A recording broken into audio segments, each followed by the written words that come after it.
안녕하십니까. 반갑습니다. 예. 식사들 잘 하셨습니까? 예. 뜨거운 날씨 쭉 따뜻해지면서 6월 들어서면서 정말 여름이 느껴지는 6월 첫째 주 토요일입니다. 이렇게 저희 학술대에 참석해 주시고자 이렇게 오신 선생님들 감사드리고요. 저는 개회식 사회를 맡은 총무이사 김정섭입니다. 다시 한번 정식으로 인사드리겠습니다. 저희 개회식은요, 우선 전성희 회장님의 개회사를 먼저 진행하도록 하겠습니다. 전성희 회장님 앞으로 나와주시겠습니까? 안녕하십니까. 이 더운 날씨에도 불구하고 이렇게 많이 참석해 주셔서 고맙습니다. 저희가 이제 2023 한국 드라마학회 축제 학술대회를 오늘 본격적으로 시작을 해보겠습니다. 이 사업을 저희가 준비하면서 저희 그 연구분과에서 굉장히 많이 수고를 해주셔서 보훈처에서 지원을 받아 좀 더 멋지고 알찬 학회를 준비할 수 있었습니다. 연구분과 이사님들께 감사의 말씀 전하고요. 또 아울러 우리 회장단 여러분들께도 감사의 말씀 또한 전합니다. 오늘 이 학회가 하나의 시발점이 될 거라고 생각을 합니다. 그 드라마라든가 연극, 영화 이쪽으로만 한정 짓는 게 아니라 보험과 관련해서 그 영역을 좀 확장하면서 저희도 연구가 더 활발하고 더 넓은 범위로 확장되지 않을까라는 기대를 하고 있습니다. 이 오늘 학회가 이 확장의 하나의 출발이 되기를 기원하고요. 또 하나는 아주 오늘 나 지금 조금 전에 들었던 얘기인데 저희 학회의 기획서가 굉장히 훌륭했기 때문에 보훈처에서도 상당히 아주 고무적으로 이 드라마 학회의 이 학회 참가에 대해서 긍정적인 얘기들이 나왔다고 합니다. 앞으로도 저희 학회가 조금 더 발전적인 모습을 갖고 더 열심히 그리고 더 멋지게 도약할 수 있는 기회로 만들도록 저희 모두 다 같이 노력하도록 하겠습니다. 오늘 학회에 발표를 준비해 주신 여러 선생님들 또 사회자 또 토론자 선생님들 모두 감사합니다. 오늘 학회 멋지게 시작해 보도록 하겠습니다. 고맙습니다.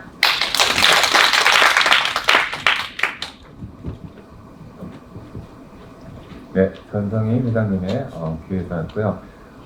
다음은 오늘 좀 특별한 분이 오셨습니다. 저희 학술대회를 축하해 주시려고 최재형 국회의원님께서 오셨습니다. 나와주시겠습니까?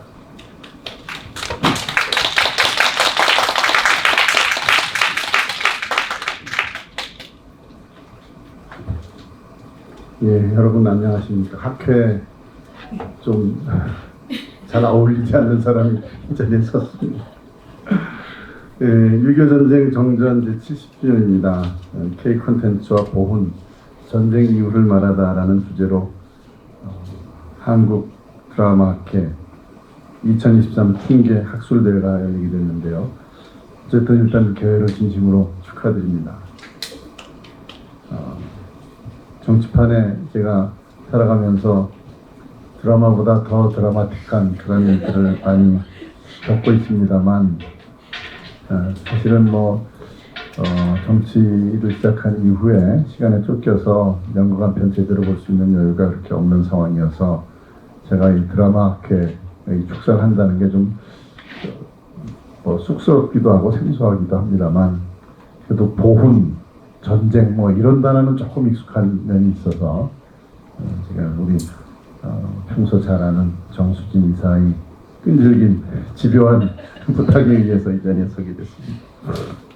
우선 오늘 학회를 준비하시기 위해서 수고해 주신 전성희 학회장님과 또 준비하느라고 애쓰신 학회 관계자 여러분들께 진심으로 수고에 감사드리고요. 기조 강연해 주신 김성애 교수님과 또 주제 발표, 토론해 주시는 많은 분들께 감사의 말씀을 드립니다.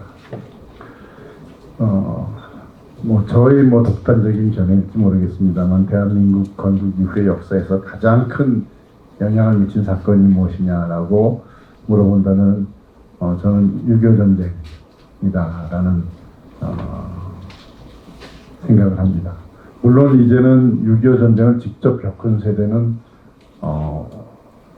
많이 돌아가셨죠. 아마 적어도 어렴풋이나마 기억을 하시는 분들이 지금 70대 중반 이후 70대 중반인 분들이 아주 어렸을 적 그 전쟁에 대한 기억이 좀 남아 있을 것 같고요. 그 이후로는 이제 직접 경험해보지 못한 그런 셈이지만 그래도 대한민국의 역사의 가장 중요한 사건 하나둘라는 6.25 전쟁이다. 저는 그렇게 생각합니다. 6.25 전쟁을 겪은 세대한테는 뭐 저희 추측입니다만은 그 전쟁의 비참함과 처절함 이런 것들이 주로 기억으로 남아 있을 것 같아요.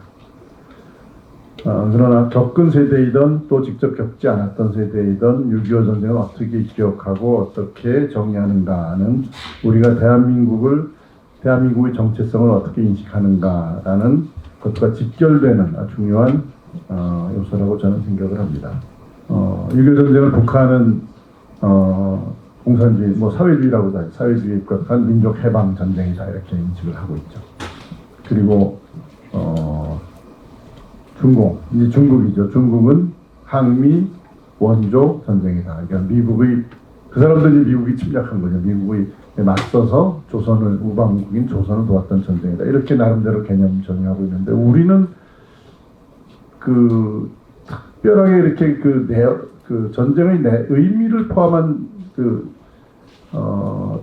명칭을 잘 사용하고 있지 않은 것 같아요. 한국 전쟁이라고 하면은 한국이라는 어떤 장소에서 일어났던 그런 전쟁이다 이런 의미밖에 없고 6.25 전쟁 하면은 저런 의미는 있죠. 6월 25일 이 전쟁의 발발에 관해서 많은 논의들이 있지만 6.25 전쟁이라는 것은 6월 25일 북한의 기습 남침에 의해서 시작된 전쟁이다라는 그런 정도의 함의는 있는 것 같습니다.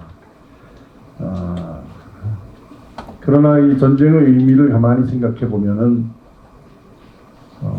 이게 좀 거창한 얘기가 될지 모르겠습니다만 2차 세계대전을 겪고 나서 세계 이제 그 많은 나라 승전국이 주도했죠. 승전국이 주도해서 이제는 힘에 의해서 강대국이 약소국을 침략하는 그러한 일은 되풀이돼서 안 되겠다라는 그러한 생각을 가지고 유엔을 창설했습니다. 근데 많은 사람들이 유엔이 과연 그런 것을 지켜낼 수 있을까? 불과 몇십 년 동안의 1차 세계대전, 2차 세계대전 그 참혹한 전쟁을 막지 못했었거든요.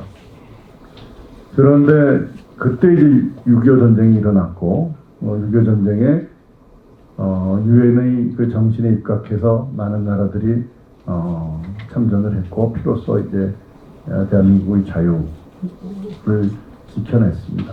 그래서 저는 대한민국 6.25 전쟁의 의미를 자유수호 전쟁이 아닌가 저는 그렇게 생각을 하고 있습니다.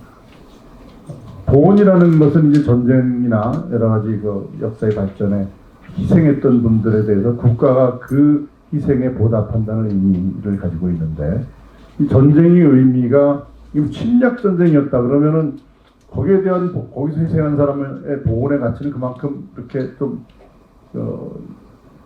낮아진다 그럴까요? 그렇게 되겠죠. 그러나 우리가 자유를 수호하기 위한 전쟁이고 그 전쟁의 결과 위에 오늘날의 대한민국이 서 있다라는 의미를 분명히 한다면 보훈의 가치도 보훈의 의미도 그만큼 더 소중하다라는 생각을 할 수 있을 거라고 생각합니다. 물론 전쟁이라는 것이 너무나 처참한 일들이 구석구석에서 다양한 일들이 벌어지기 때문에 전쟁을 기억하는 사람들의 그 기억은 매우 다양할 거라고 생각합니다. 우리가 흔히 생각하더라도 보도연맹 사건이라든지 또는 이제 거창 양민 학살 사건도 있었고 또 그 외에 또 북한군에 의한 양민 학살은 또 얼마나 많았습니까? 수많은 사람들이 납북되어 갔고 저희 외할아버지도 사실은 납북되어 가셨던 생사를 알 수 없죠. 이미 납북하는 과정에서 돌아가셨다는 소문을 들었습니다. 어쨌든 다양한 기억들이 있습니다. 이런 기억들은 때로는 사회적 갈등의 원인이 되기도 하죠. 개인적으로는 큰 상처로 남고요. 이런 전쟁에 대한 서로 다른 기억들, 이 기억의 존재를 K 컨텐츠라는 장치를 통해서 이제 그런 기억들을 각각 이제 대면하고 또 그러한 컨텐츠를 통해서 그것들이 극복되어지고 갈등이 해소되는 것, 그리고 그러한 희생 위에 우리가 지금 서 있다는 것을 논증하고 또 이야기하는 것은 매우 의미 있다고 생각합니다.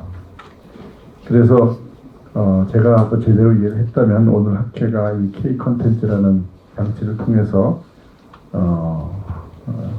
전쟁을 통한 우리들의 여러 가지 기억들을 서로 직접 대면하고 또 그런 갈등을 극복하는 가운데 보훈의 의미를 더 깊이 이해하고 그것들이 우리 삶에 녹아지게 하는 그런 논의의 자리라고 생각을 합니다. 그래서 오늘 이 학회를 통해서 우리 사회의 여러 가지 전쟁이라는 큰 사건을 통해서 우리가 가지고 있는 여러 가지 문제들을 극복하고 또 승화시키면서 보훈의 의미를 또 새롭게 또 되새기는 그런 뜻깊은 자리가 됐으면 좋겠습니다. 제가 학회의 성격을 제대로 이해하고 말씀을 드렸는지 모르겠습니다만은 오늘 학회 다시 한번 축하드리고 오늘 학회의 논의가 우리 사회의 여러 가지 문제들과 이런 것들을 갈등을 해소하고 승화시키는 뜻깊은 자리가 되기를 기원합니다. 감사합니다.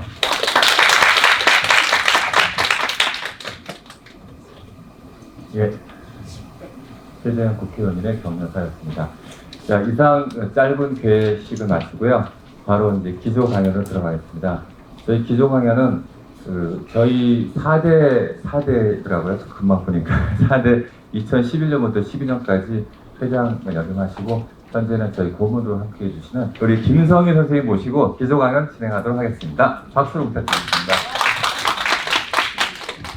네, 안녕하세요. 제가 연극 쪽에서 공부도 하고 활동을 해온 게 저도 아주 몇십 년 했는데요. 제가 알기로는 우리 연극계에서 처음으로 이 보훈의 의미에 대해서 주목하고 이렇게 학술대회를 열게 된 게 이번 드라마 학회가 처음인 것 같습니다. 그래서 굉장히 의미 있게 생각하고요. 또 지금 이 학회가 6월 달에 열리고 있잖아요. 6월은 이제 곧 내일 모레 현충일도 있고 정말 호국 보훈의 달이죠. 그래서 이 개최하는 이 시의적으로도 굉장히 뜻깊고 의미 있다고 생각을 합니다. 이제 저는 이렇게 강연 원고를 준비했는데요. 이제 연극 작품 4편을 이제 중심으로 해서 이제 쭉 살펴볼 거기 때문에 좀 이렇게 원고를 좀 읽어 나가고 설명도 하고 하면서 이제 해나가겠습니다. 첫 번째는 보훈의 의미인데요. 전쟁은 현재 지구촌 곳곳에서 진행 중이죠. 금세기만 보더라도 9.11 테러를 필두로 크고 작은 전쟁들이 일어났고 러시아 우크라이나 전쟁은 1년 넘어서 계속 지속 중입니다. 우리나라는 20세기에 독립전쟁, 한국전쟁, 베트남전쟁 등 커다란 상흔을 남긴 전쟁을 겪었습니다. 휴전 상태인 지금도 북한이 도발한 1, 2차 연평도 해전, 천안함 비격 사건 등이 일어났고 얼마 전에도 위성을 발사해서 대피 재난 문자가 오고 굉장히 놀라는 사건이 일어났는데요. 이렇게 항상 북한의 도발이라든지 상시적인 핵 위협을 받으며 살고 있습니다. 6월은 호국 보훈의 달로 지정되어 있지요. 보니까 굉장히 6월에 특별한 날 일이 많이 일어났더라고요. 6월 1일 의병의 날, 현충일, 6월 6일, 6월 10일 민주항쟁 기념일, 6.25 전쟁, 6.29 제2연평해전 등을 기리기 위해서 이 6월이 그렇게 지정되어 있다고 합니다. 이 기념일들은 각각 독립전쟁, 한국전쟁, 북한과의 교전이 일어난 날들로 전쟁이 한국인에게 끼친 심대한 영향과 상처, 그리고 전쟁이 언제라도 발발할 수 있음을 일깨워주는 거라고 보입니다. 보훈의 의미는 아까 최재형 의원님께서도 말씀하셨지만요. 국가를 위해서 공헌하고 희생한 사람의 정신을 기리고 이에 대해 보상함으로써 사회 구성원의 애국심을 고취하고 국가 정체성을 확립시키고자 하는 것입니다. 그래서 이제 공동체를 통합하고 국가를 유지, 발전시키는 그런 기능을 수행합니다. 이제 보훈 대상자는 외국의 경우에는 국가를 수호하기 위해서 전쟁 등에서 희생된 그런 유공자에 한정을 하고 있는데 우리나라의 경우에는 훨씬 포괄적입니다. 호국 참전 유공자와 독립운동 유공자, 민주화운동 유공자가 포함됩니다. 이거는 이제 우리나라의 특수한 역사적 배경과 연결되는 것이죠. 그래서 보훈의 가치 하면은 이제 독립, 호국, 민주 이렇게 3가지 가치를 담고 있습니다. 본 강연에서는 전쟁의 기억을 다루고 있는 대표적인 연극작품 4편을 대상으로 전쟁의 기억과 관점, 재현 방식, 그리고 보훈의 의미가 시대에 따라 어떻게 변화해 왔는지 간략히 살펴보고자 합니다. 그래서 그 60년대 산불, 80년대 자전거, 그러니까 20년씩 이렇게 차이가 있고요. 그 다음에 2010년대 두 작품, 선샤인의 전사들, 모든 군인은 불쌍하다, 이렇게 살펴보겠습니다. 이 차범석의 산불은 62년에 국립극단에서 공연을 했는데요. 한국 전쟁을 다룬 가장 유명한 작품 중 하나죠. 뭐 영화, 뮤지컬 등으로도 계속 개작이 돼서 발표가 되고 있고요. 그래서 이 작품이 특별하게 다룰 수 있는 게 전후에 발표된 전후희곡, 그러니까 58년에 발표된 유치진의 한강은 흐른다. 이런 류의 작품들은 전쟁과 거리가 가깝기 때문에 전쟁의 참상이라든지 살아남은 사람들의 참혹한 삶을 직접적으로 고발하고 재현하는 데 치중을 하고 있습니다. 그렇지만 산불은 이제 좀 객관적인 거리를 가지고 한국 전쟁의 본질적인 성격을 연극을 통해서 탐색을 하고 있는 것이죠. 그래서 시공간과 인물 구도가 굉장히 현실적이고 구체적이지만 한국 전쟁의 본질을 보여주는 그런 상징성을 가지고 있습니다.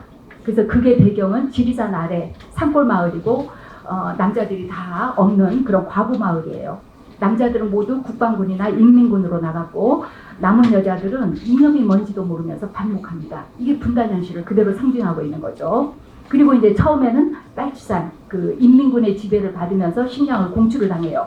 그러다가 후반부에 국군이 진주한 뒤에는 국군이 지배하는 마을이 되는 것이죠. 이렇게 전쟁 경험을 구체적으로 반영하면서도 분단 현실을 표상합니다. 그리고 이제 주인공 점내 같은 경우에는 남편이 국군으로 나갔어요. 그랬는데 어느 날 산에서 도망쳐온 인민군 도망병 규복을 뒷산 배숲에 숨겨주고 먹을 걸 갖다 주다가 이제 서로 사랑에 빠지게 되죠. 그리고 이제 이웃집 사월이는 남편이 인민군으로 징집이 됐어요. 그런데 이 두 사람의 미래를 눈치채고 점례를 협박을 해요. 나도 같이 돕겠다. 만약에 그걸 허락하지 않으면 내가 고발하겠다. 이래가지고 규복을 공유하게 되죠. 그러니까 과부 마을이고 젊은 여자들이고 뭔가 원초적인 애욕이 지금 억압당하는 이런 현실에서 이제 젊은 남자를 두고 이런 삼각관계가 벌어지게 된 것이죠. 그런데 결국 이제 후반부에 국군이 빨치산을 토벌하기 위해서 산에 불을 지르려는 이런 군사작전을 시행하면서 배습이 불타고 규복이 죽으면서 파국으로 이제 끝나게 되죠. 그래서 이 작품에서는 한국 전쟁이 어떤 이념 전쟁이라기보다는, 그러니까 미초들한테는 이념 전쟁이 이념 대립이 아니고 생존권과 행복을 박탈하고 지울 수 없는 상처를 주는 그런 폭력성으로 재현되고 있습니다. 그리고 또 이 연극에 재현된 전쟁 기억은 박정희 군사정권이 본격 이제 가동하기 시작한 반공 이데올로기를 반영하고 있습니다. 그러니까 이제 점례가 국군 남편이고 보다 더 중심 위치에 선다는 데 의미에서 더 그렇게 보이는 것이죠. 그래서 한국 전쟁 이후에 더욱 이념 갈등이 심화되고 냉전 체제가 고착화되고 그 다음에 또 군사 정권이 80년대까지 쭉 지배를 하게 되면서 반공 이데올로기와 강력한 국가주의가 우리나라의 지배 이념이 되게 되는 것이죠. 그래서 이제 작품들에도 계속 이런 이데올로기를 반영하는 그런 기억들이 재현이 됩니다. 그 다음에 80년대에 공연된 자전거, 82년에 공연된 작품, 83년에 공연된 작품인데요. 오태석 같은 경우에는 한국 전쟁 중에 부친이 납북이 됐어요. 11살 때 납북이 돼서 그런 기억이 실제적으로 있기 때문에 많은 작품들에서 한국 전쟁의 기억들을 다루었어요.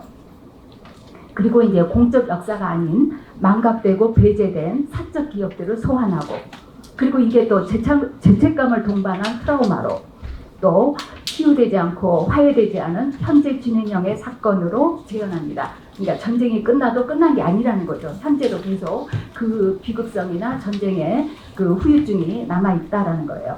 그래서 이 자전거란 작품은 워낙 이 작품도 유명하기 때문에 다 아실 겁니다. 과거 기억의 단편들을 여러 관점으로 이제 재현해서 기억의 실체가 뭐냐, 이걸 조립해 나가는 메타 연극이죠.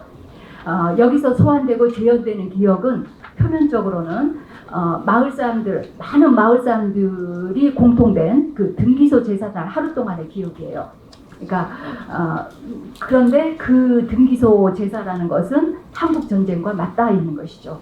이 기억의 주체인 윤석이가 타고 시골 마을 곳곳을 누비는 자전거는 기억을 소환하는 장소들의 이동이고, 과거와 현재라는 이제 자전거 바퀴가 두 개인데요. 이 두 차원의 시간이 중충적으로 굴러가는 것을 상징하고 있습니다. 그래서 인공 때 인민군들이 퇴각하면서 마을 남자들, 마을 어른들을 등기소에 몰아넣고 모두 불질러 죽였어요. 그리고 그 중에 이제 2명은 또 이렇게 그 불을 지르게 하는 그 하수인 역할을 이제 시켰던 것이죠. 그래서 이 제삿날 이제 윤석이가 그 마을 곳곳을 다니면서 자기 아버지 제사도 있고 그 많은 사람들의 제사를 이제 이런 걸 보게 되는데요. 그런데 현재 이날에 문둥이 집의 큰 딸이 또 그 문둥이 집을 불지르는 방화 사건이 일어나요. 그러니까 과거의 등기소 방화가 있고 현재 순간 현재 시점에서 일어나는 또 방화 사건이 있는 것이죠. 이 두 가지 방화. 이게 말하자면 과거와 현재를 중층적으로 연결하며 6.25의 비극이 끝난 게 아니고 현재에도 치유되지 않은 진행형의 비극이다. 이런 걸 이제 얘기하고 있는 것이죠.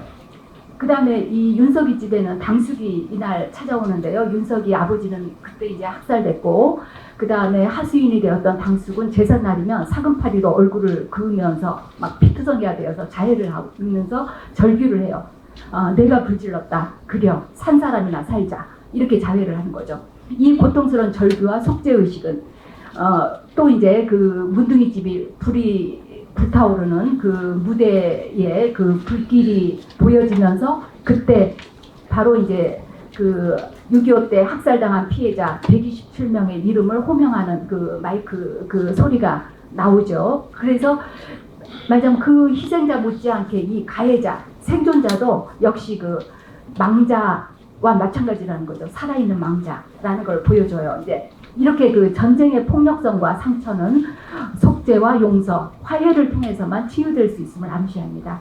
그래서 산불이 그 전쟁 중에 일어난 그 비인간적 폭력성에 초점을 맞췄다면, 자전거는 아직 역사적 의미화가 이루어지지 못한 배제된 기억인 양민 학살 사건을 소환합니다.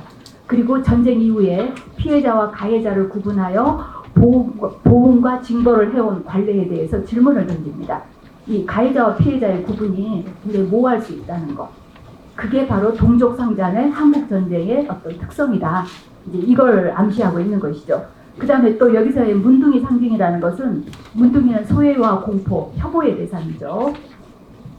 바로 이제 이 문둥이 그 상징이 곧 이제 그 현존하는 어떤 전쟁의 상처를 이제 암시하고 있고요. 그 전쟁의 상처를 극복하기 위해서는 어쨌든 간에 그 잊혀진, 배제된 이런 기억들을 발굴하고 직면하고 그럼으로 해서 치유를 해야 한다는 것. 그래서 가해자와 피해자 간의 용서와 화해를 통한 전쟁의 상처 극복이라는 주제를 보여주고 있고, 그 이후의 작품들도 계속 그 화해, 치유 이런 얘기를 쭉 하고 있는 거죠. 그리고서 이제 2016년, 그러니까 2010년대에 와서는 이제 그 굉장히 긴 시간이 흘렀죠. 그래서 그 두 작품에서는 훨씬 더 확장된 그 어떤 보훈의 대상, 또 그런 그 기억들을 보여주고 있습니다. 이 김은성의 선사인의 전사들은 굉장히 복잡한 작품이에요. 너무나 많은 얘기가 나오죠. 여러 겹의 서사적 틀, 또 글쓰기와 기억, 현재와 과거, 현실과 환상이 교차하는 메타 연극입니다. 이 연극은 사실 그 K타워 붕괴 참사로 아내와 딸을 잃은 소설가 승우를 주인공으로 하고 있는데요. 이 K타워 참사는 뭐 완전히 세월호 참사를 명백하게 연상을 시키고 있습니다. 그래서 아내와 딸을 잃고서 이제 폐인처럼 이제 3년 동안 살고 있다가 이제 그 낡은 수첩을, 자기가 가지고 있는 낡은 수첩을 펼쳐보면서 여러 겹의 그 과거 기억들과 직면하면서 소설을 써나가는 과정, 이거를 이제 큰 틀로 다루고 있습니다. 그래서 이 작품에 다뤄지는 거는 1940년부터 2020년까지 근 80년을 아우르는 그런 그 우리 근현대사, 분절된 그 시간적인 배경과 에피소드, 이런 것들이 그 오래된 수첩, 그 다음에 포탄 상자 속에 숨어 있는 소녀가 두드리는 노크 소리로 연결이 됩니다. 그래서 이 수첩이나 나무 상자 계속 울리는 노크 소리, 이거는 여러 차원의 시공간과 인물들을 유기적으로 연결하면서 기억과 기록, 감금, 죄책감, 속죄와 구원, 과거와 현재의 대면 등을 환기시킵니다. 특히 여기서 핵심 모티프가 수첩인데 여러 인물들의 손을 거치면서 승환하고 있고요. 수첩의 소유자들과 기록은 한국 근현대사의 질곡을 함축합니다. 이 소유자들이 수첩에다가 자신의 삶의 여정이나 기억을 글이나 그림으로 기록을 했고, 이 수첩은 제일 먼저 이 수첩을 만든 사람이 소설가를 지망하던 그 제주도 소년인데요. 4.3 사건으로 이제 부모와 그 여동생을 잃게 되죠. 그리고서 이제 카츠사로 소년병으로 징발이 돼요. 이 사람이 이제 그 갱지 수첩을 가지고 이제 자기 얘기들을 이제 쭉 이제 기록을 먼저 하는데요. 그 장진호 부근까지 이 카츠사 부대가 진격을 했다가 중공군이 인해 전술로 밀고 내려오면서 교전 중에 이 나선호가 죽게 됩니다. 그래서 그때 그 같이 싸웠던 중공군 호룡이 이제 그 수첩을 이제 손에 넣게 돼요. 굉장히 흥미롭게 에피소드들을 연결을 하고 있죠.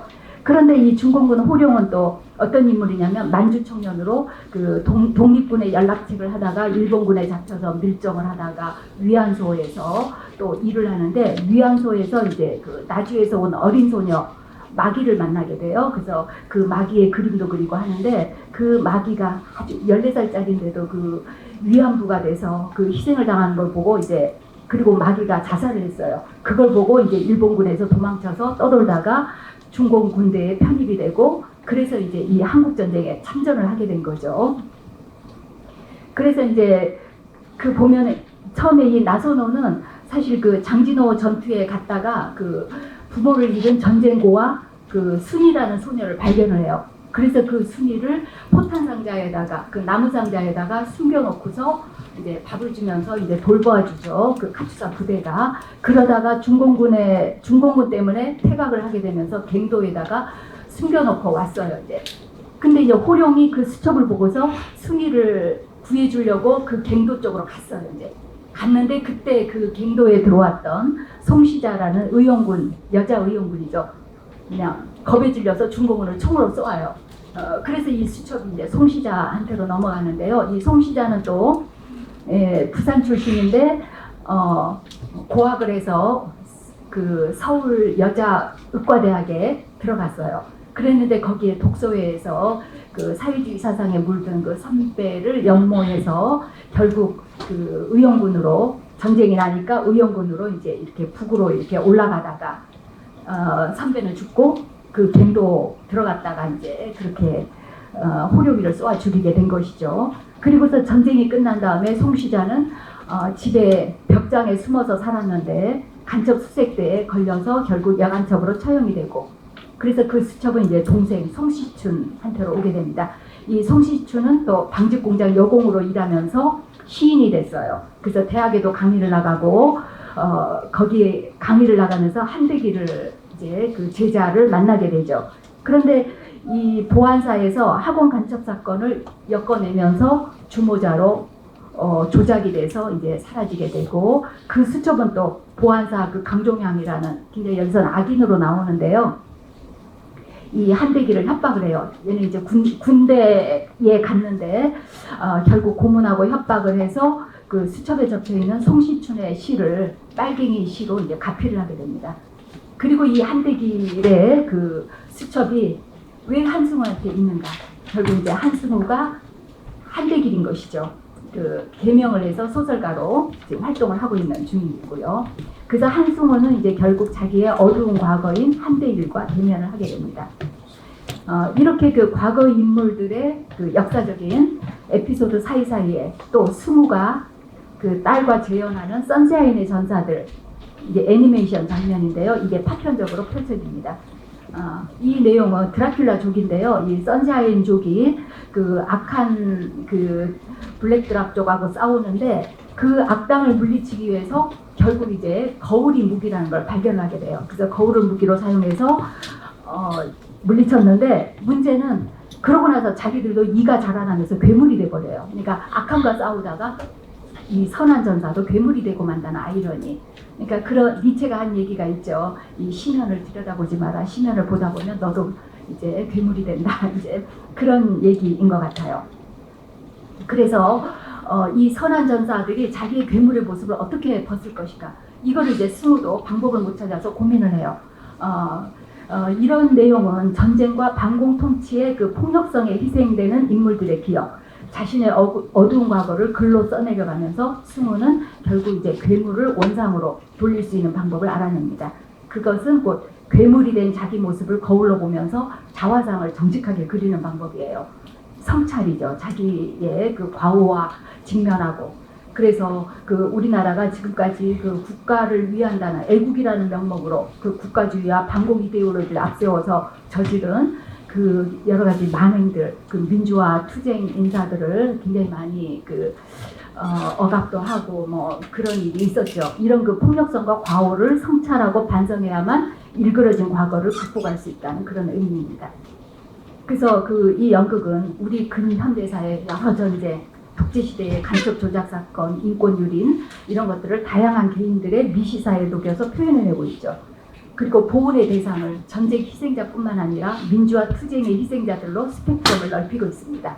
공식 역사에 기입되지 못한 하위 주체들의 기억을 재현하고 또 이 등장인물들도 보면은 만주를 포함해서 전국 각지 출신이에요. 이렇게 설정함으로 해서 이 여기에 나오는 개인들의 희생이나 기억이 한국인 전체가 연루된 역사임을 제시하고 있습니다.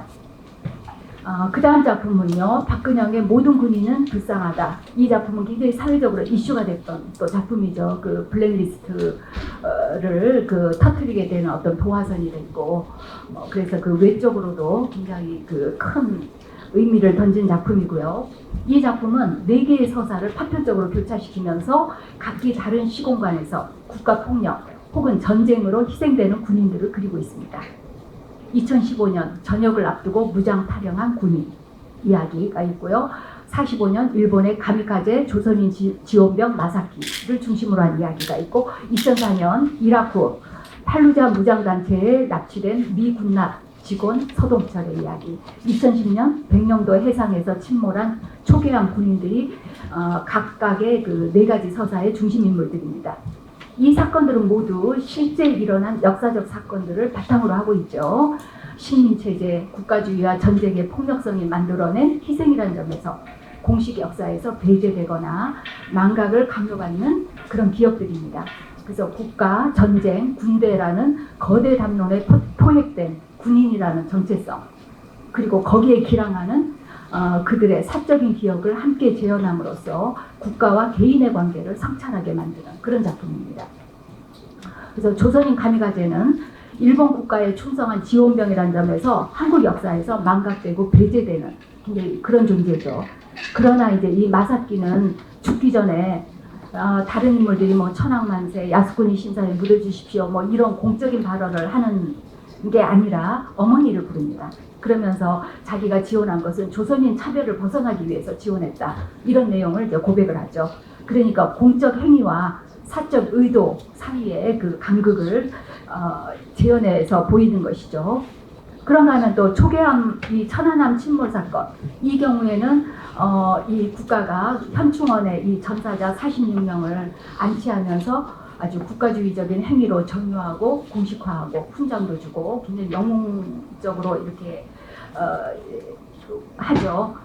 그런데 사실 이 연극에서는 이 인물들의 그날의 행적을 조사를 하는데 이 군인들은 굉장히 평범한 그런 사적인 일상을 보냈어요. 침몰되던 날. 그래서 뭐 자기 아들하고 뭐 통화한 이야기, 또 프로포즈 하려고 무슨 과자를 뭐 어쩌고 했다는 이야기, 이런 얘기들이 펼쳐집니다. 그래서 이 국가가 공유하고 공포한 그런 그 공적인 기억과 개인들의 그 사적인 어떤 행위나 기억이 얼마나 서로 차이가 나는가, 이런 걸 이제 보여주고 있습니다. 개인의 기업과 국가의 기업 이 차이를 보여주고 있는 것이죠. 그런가 하면은 이 이라크의 피랍된 그 서동철과 또 한국에서의 그 탈영병의 에피소드 이거는 전쟁 속의 군인이라는 외연을 사회와 국제관계 속의 개인이라는 차원으로 또 확장시키고 있죠. 그래서 사실 소시민의 삶도 우리는 국가 간 권력이나 뭐 사회적인 억압, 무한 경쟁과 차별 뭐 등등 그래서 이 소시민의 삶도 역시 폭력성이 작동하는 전쟁터라는 거예요. 이제 군인만 전쟁터에 있는 게 아니라는 거죠. 이 인질로 잡힌 소시민 서동철은 사실 우리가 잘 알고 있지만 영상으로 이 무장단체가 찍으면서 빨리 한국의 파병을 철회하라고 이제 호소를 해라 이렇게 협박을 받죠. 그래서 대통령한테 호소를 해요. 제발 저를 살려주십시오. 이제 파병을 철회해 주십시오. 라고 호소하지만 국가의 외면으로 그냥 피살되고 마는 것이죠. 그래서 국민의 생명을 보호하지 않는 국가란 과연 무엇인가? 루소의 그 사회계약론에 의하면 이제 국가는 개인의 생명을 보호해주기 위해서 개인들의 많은 개인들의 자유나 권리를 이제 위임받았다 뭐 이런 얘기가 나오잖아요. 그런데 이제 이렇게 생명을 보호하지 않았을 때 국가가 무엇인가 이런 걸 생각하게 만들죠. 또 탈영병 이야기는 한국 사회의 극심한 생존 경제, 즉 이제 그 탈영병이 그런 대사를 말해요. 누군가를 죽이거나 누군가에 죽어야 하는 그런 일상이다. 전쟁터와 다를 바 없는 신자유주의 사회의 일상화된 폭력성을 고발하고 있습니다. 이렇게 그 국가주의나 전쟁, 부당한 국가 폭력으로 죽음을 맞는 이 네 가지 유형의 군인 에피소드를 통해 작가가 말하고자 하는 것은 분명하죠.